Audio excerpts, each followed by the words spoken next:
بسم اللہ الرحمن الرحیم۔ ناظرین، آج کا چوتھا ویلاگ پیج ہے 117 اور بعض وسوسوں کا جواب، اس کا بقیہ حصہ کچھ رہتا ہے ڈیٹیل ڈسکرپشن میں، وہ ہم آپ کے سامنے پیش کرنے کو جا رہے ہیں۔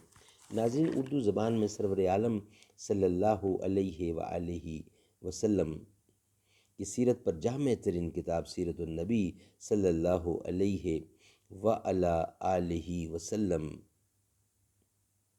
رائٹر ہیں اس کتاب کے علامہ شبلی نعمانی رحمۃ اللہ علیہ، علامہ سید سلیمان ندوی رحمۃ اللہ علیہ، جلد سوم۔ بسم اللہ الرحمن الرحیم، الحمد للہ رب العالمین والصلاة والسلام علی سید المرسلین وعلی آلہ واصحابہ اجمعین۔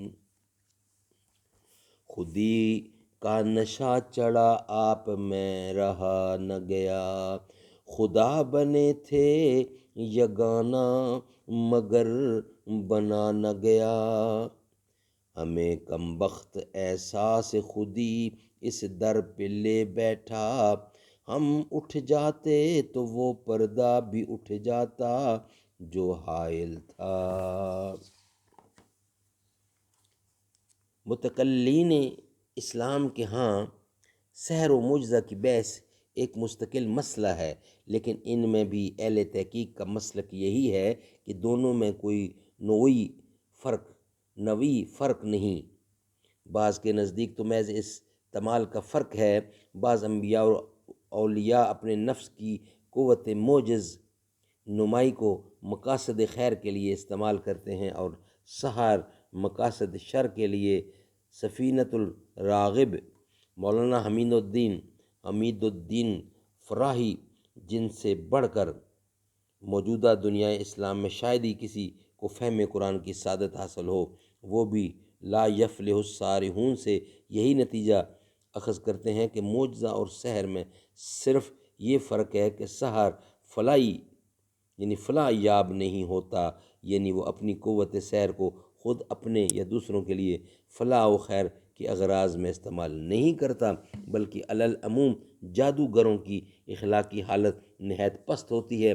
لیکن لا یفلح الساحر حیث العطا کی نص قرآنی کا زیادہ صاف و صحیح مطلب یہ معلوم ہوتا ہے کہ سحر جب نبی اور اس کے معجزہ کے مقابلے میں آتا ہے تو وہ مغلوب و ناکام رہتا ہے، جیسے کہ عصائے موسیٰ کے مقابلے میں ظاہر ہوا۔ اس سے سحر و معجزہ میں جبکہ دونوں میں مقابلہ ہو، ظاہری فرق و تمیز کا بھی ایک یقینی معیار ہاتھ آ جاتا ہے۔ باقی دونوں کی باطنی حقیقت میں کیا فرق ہے، یہ تو فن سحر کا عالم ہی جان سکتا ہے، جیسا کہ تمام فنی حقائق میں معلوم ہوتا ہے، اور جیسا کہ حضرات موسیٰ کے مد مقابلے ساحروں نے فرق جان لیا تھا۔ ماں بعد طبیعیات کے اس نازک مسئلے کی توضیح کی گنجائش یہاں نہیں نکالی جا سکتی، البتہ دور جدید میں تصورات کے بانی اول برکلے کا فلسفہ اردو میں منتقل ہو چکا ہے۔ جو لوگ فلسفے کا ذوق رکھتے ہیں وہ تو اس کی اصل کتاب مکالمات رساوی کا مطالعہ کر سکتے ہیں۔ عام لوگ شاید فلسفہ برکلے سے زیادہ فائدہ اٹھا سکیں گے۔ ناظرین، یہ تھا چوتھا ویلاگ۔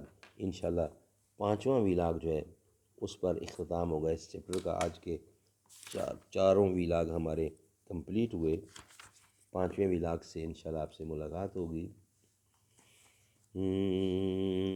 حال دل کس کو سنائیں آپ کے ہوتے ہوئے، کیوں کسی کے در پہ جائیں آپ کے ہوتے ہوئے۔ کہہ رہا ہے آپ کا رب انت فہم آپ سے، میں انہیں دوں کیوں سزائیں آپ کے ہوتے ہوئے۔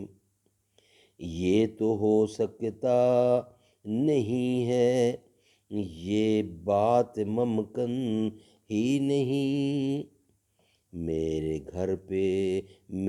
گھر میں غم آ جائیں آپ کے ہوتے ہوئے۔ یہ تو ہو سکتا نہیں ہے، یہ ہے یہ بات ممکن ہی نہیں، یہ تو ہو سکتا نہیں ہے بات یہ ممکن ہی نہیں، یہ تو ہو سکتا نہیں ہے بات یہ ممکن ہی نہیں، میرے گھر میں غم آ جائیں آپ کے ہوتے ہوئے، کون ہے الطاف اپنا حال دل کس سے کہیں، زخم دل کس کو دکھائیں آپ کے ہوتے ہوئے۔